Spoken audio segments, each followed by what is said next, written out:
How to change location on Snapchat Maps.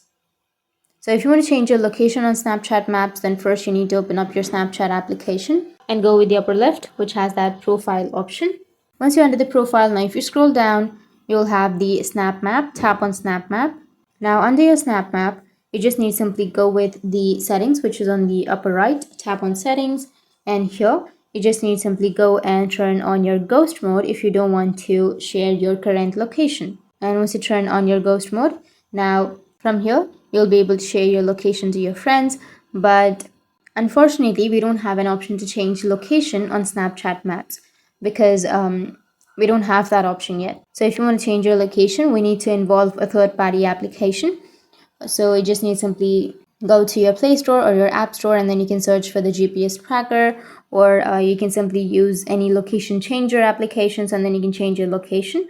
But on Snapchat application, we don't have that option. So that's it, and if you have any questions, feel free to comment below. Thanks for watching.